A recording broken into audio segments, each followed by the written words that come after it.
અને માતાજી મને દર્શન આપે તો જ હું ઉપવાસ છોડું. આમ સન્મુખ દર્શન આપો આવી જીદ કરી.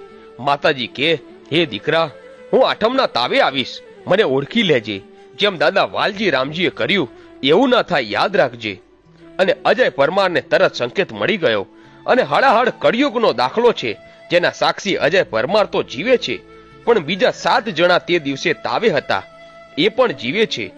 માતાજી આઠમના તાવે 3.5 ફૂટ લાંબી લાવરી કૂતરી બની વાળ ઠેકીને તકતકતા તાવાના કાંઠે તેલ પીવા લાગ્યા.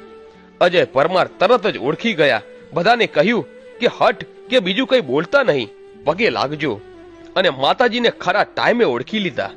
પણ માતાજી કસોટી તો કરે. માતાજી તેલ પીધું, 3 પૂરી ઉકળતા તેલમાંથી લઈ ખાઈ ગયા અને જ્યાં લાખા દાદાનો થડો હતો ત્યાં જઈ બેસી ગયા. અજય પરમારે કહ્યું કે માતાજી તો બેસી ગયા, પણ ત્યાં જ લાખા દાદાએ લીલા કરી. અને ત્યાં વાળાની બહાર એક માલધારી ગાયો લઈને આવે છે અને ગાયનું દૂધ ધોઈને આપ્યું કે આ લ્યો, માતાજીને ધરી દેજો, મારી માનતા છે. અજય પરમારે કટોરો હાથમાં લીધો અને માતાજીના થડા સામે જ્યાં ખાંડિયું ત્રિશુલ હતું ત્યાં મૂકી આમ પાછું વળીને જોયું તો ત્યાં એકે ગાય નહીં અને માલધારી પણ નહીં. અજય પરમારને તરત સંકેત મળી ગયો કે આ લાખા દાદાનો ઈશારો છે. પછી તો માતાજીને દૂધ પાયું અને માતાજી વાળ ઠેકીને જતા રહ્યા. પછી તો બધાએ પગે લાગ્યા અને તાવાનો ધૂપ કરી અજય પરમારે ઉપવાસ છોડ્યો. પછી એ જ રાત્રે માતાજીએ સપનામાં આવીને કીધું કે હે મારા અજુડા, આ લીમડામાં મારો વાસ છે. મારા લાખાએ મને આયા પ્રસન્ન કરી હતી. આ લીમડાની એક પણ ડાળ ન કપાય એમ તું મારું નાનું એવું મઢડું બનાવ અને હું એમાં વાસ કરીશ. કાલે ઉઠીને દુનિયા કરોડો રૂપિયા લઈને આવશે, પણ એક પણ લીમડાની ડાળ કાપતો નહીં, કારણ કે હું એમાં વાસ કરું છું.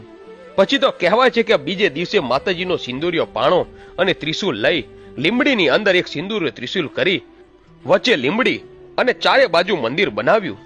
પછી તો માતાજીએ ખમા કરી અને આવા અનેક પરચાઓ પૂર્યા. જેમ લાખા દાદાની પાઘમાં 1.25 વેતની નાગણી બની રહેતા એમ અજુ ગમે ત્યાં જાય માતાજી મોર 1.25 વેતની નાગણી બની એની આગળ દર્શન આપે, પછી અજુ જાય.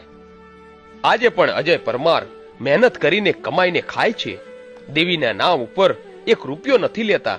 માતાજી અને માતાજીના આશીર્વાદથી ઘરની ગાડીઓ, બંગલા, ખુદનો ધંધો બહુ છે.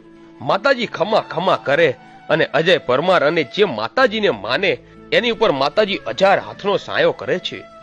હાલ વાઘવાડી ગાંડી ગીરમાં માતાજી અને લાખા દાદાનું સ્થાનક છે.